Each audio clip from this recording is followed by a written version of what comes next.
What's up, folks? It's your boy Bob Hollywood back with another exciting review. Today's review is going to be of this Disney Pixar Mattel Alpha Class Darby Steel. I wanted to say Darby Allen. Darby Steel from the movie Lightyear. I got this on clearance for dirt cheap for $1.59. Yeah, I was always interested in this character at first. I mean, I haven't seen the movie, but I thought it was an old man at first, but it's an old woman. You turn around on the back, we see the figure. It has this helmet, and if that helmet looks familiar, that's because, we did this figure, I believe, in a review. Yeah, we did that figure in a review. I don't remember the character's name. And, yeah, so this will be my third or fourth figure from this line, but only the second that I reviewed because I wasn't doing reviews when I got the first one. At the top of the box, you just see it says Disney Pixar Lightyear and the character's name, Darby Steel. On the bottom, there would be a barcode there, but mine has been covered up with these clearance stickers. I believe those are from Burlington, but there are some other legalese there. The movie came out in 2021. Wow, didn't realize it was that old. On this side of the box, you see Alpha Class and then the character's art, same art that's there.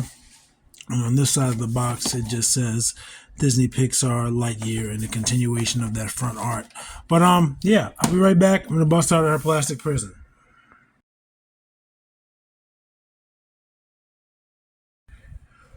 And we're back. I had some trouble getting her out of the plastic. Like, I don't know why, but the plastic she was in was just super tight to the point where I was struggling to get the weapons out. I thought I had bent this sword, but it appears to still be straight. And let's have a look at the sword. It's a pretty thick piece of plastic. I want to say it's molded in this clear pink, because you can't paint that. I mean, it's hard to tell, but you can see through it somewhat. And then, there's this paint, this beige paint, and this dark gray paint, and it's basically the same on either side. So at least there's some paint there, I mean, there's no brush or anything, but there's little details on it. And I'm assuming, since she only has the hands that she came with, yeah, she holds it no problem. Holds it pretty well. Let's tighten her hand. And it has this giant peg on it. I'm guessing it would, it would peg into her back. It's pretty tight. It's in there. It's not fully in there, but it's not going to come through. It's tight. I'm going to keep that on for now. Let's look at this other weapon. This is like a big old cannon of some sort. And I'll figure out which way it faces when I put it in her hand. But yeah, I have a little blemish there. And this is it's not heavy, it's kind of hollow. I believe it's hollow. Another blemish there. And it's only got 3 or 4 colors on it. Beige, dark gray. These two grays actually look slightly different, but that just might be my eyes sucking. Nah, I think they're different. I mean, I'm looking at them right here. It definitely looks like they might be different. And then we have some gray here along with some yellow, some red, some white. And they're the same design and colors on both sides. And just like with her, the sword, there's a peg. So I'm assuming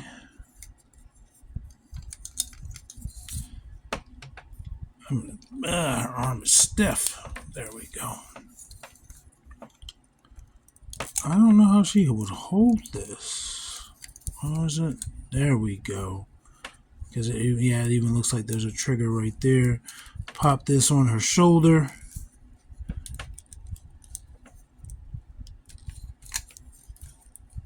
With the lack of a butterfly joint, it's kind of impossible for her to do much with it.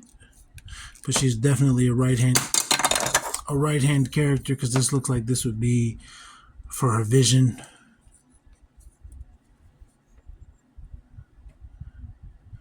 So boom, again, she doesn't have butterfly joints, so it's impossible for her to do anything with it. But another character could, but that's how she holds it. This is the front, this is the rear. And again, just like with the sword, you can just port it. That one there a little bit easier than the sword, but it's still tight. Let's put those to the side. Let's look at this alternate head, which is a helmet. And I say alternate head because it has a peg hole. It does not go over this. You pop her head off. Let's see how difficult or easy it is. And that came off pretty easily. And you just... Ugh. I don't feel like it's all the way in there. You can see. I can still see. Yeah, I guess you can't see. Yeah, I can still see peg. So I'm not sure if that's all the way in there. I don't think it is. It looks like a lot of room in that peg. I mean, in that hole. But it's not going down any farther for me. So you're still going to see some skin. Which, considering, I don't know, she's in space. I don't know how effective that is. But I'm going to keep that on there for now. And let's just look at her alternate head. Oh, actually, let's go back over this. I got some blemishes here. This is the same green. It's an olive green as the rest of her. You see these 4 little eyes. It looks like some communication device there. You got some details, but there is no paint on there other than that red. Actually, it looks like there's some beige in there. There's some gray. It's kind of sloppy on this side. And again, I got some blemishes here. Let's look at her normal head since it's off. Again, from the front, it just looks like an old man. But you can see she does have a ponytail. I mean, it still looks like an old man. Just looks like an old man with a ponytail. Not much paint other than the eyes. And I'm having trouble saying if that is brown or... I want to say it's brown. But yeah, the whites is the eyebrows, the whites are the eyes. Other than that, there's no paint on the actual head sculpt. The hairpiece is all white. There's no wash. There's no paint there, even though it has a little hair band. And you saw how easy it was to get off. Let's put it back on there. I'm going to do her articulation based off this head. See, that one goes down pretty good. But let's look at her. She's got this olive green. She got some browns throughout, some yellows, like a mustard yellow for these little items there. A different shade of brown, like a tan. There's a couple of different browns and tans there. I'm counting 1, 2, 3, 4. And then that might be the same brown. I think that's a little bit darker than this, or maybe it's because that's painted and that's molded. They might look a little different. I'm going to count the pouches as different brown. So there's different colors here. A little bit of color in the back. Again, no wash or anything, but different colors at least. No peg holes, but there are treads. And let's see if we can see. It just says her name, Steel. And then I guess whatever unit she's in or whatever they're called, that's that symbol.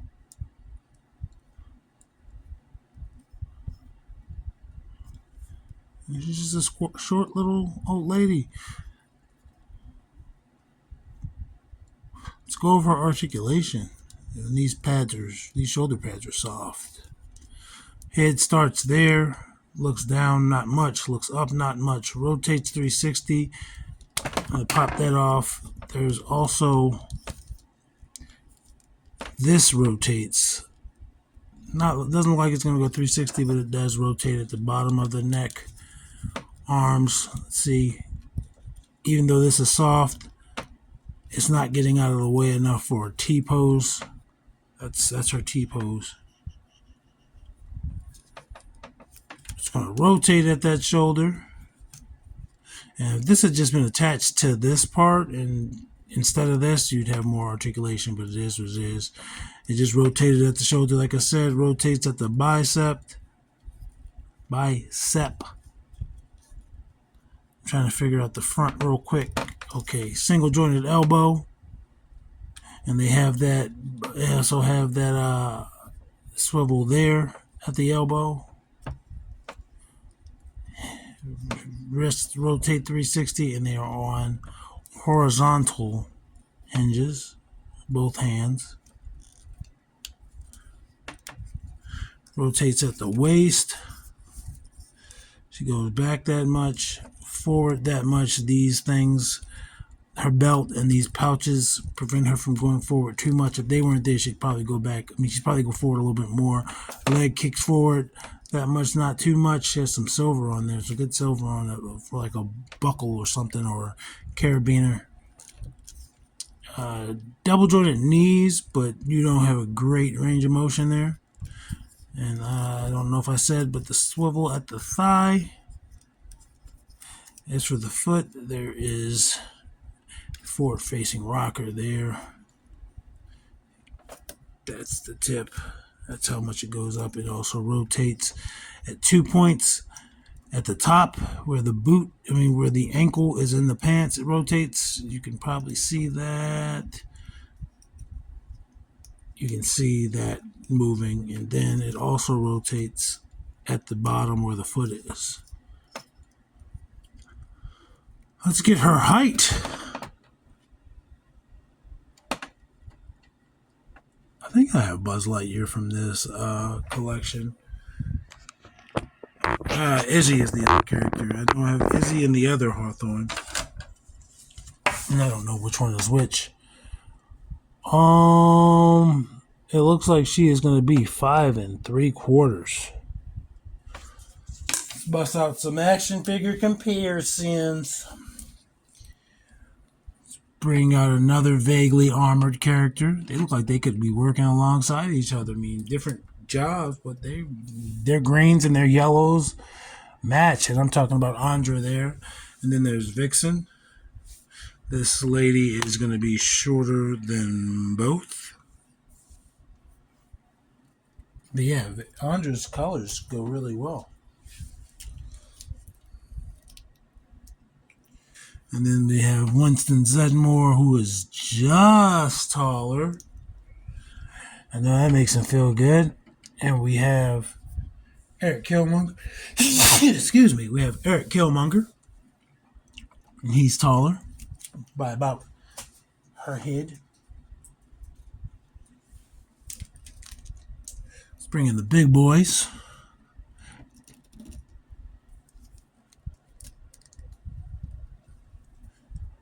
Titus and Roadblock. Both men are taller than her. Titus doesn't want to stand up. Both men taller than her by a lot.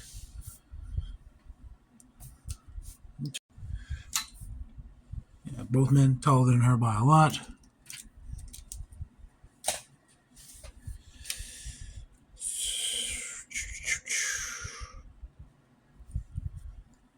Devin.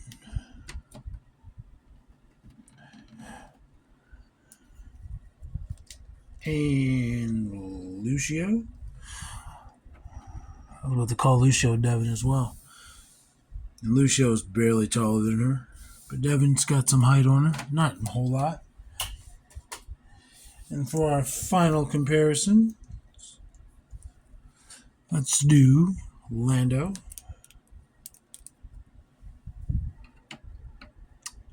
And John Jones. And both are taller. Lando's just taller, just barely. But he is taller. Anyway, folks, that's the end of this review. We've come to our conclusion. We've done that. We're here. Isn't that great? We made it all the way to the end. So if you are still here, let me know that by saying, we made it all the way to the end. How creative of me. Ha. No one is as insightful and funny as me. Action figures speak louder than words.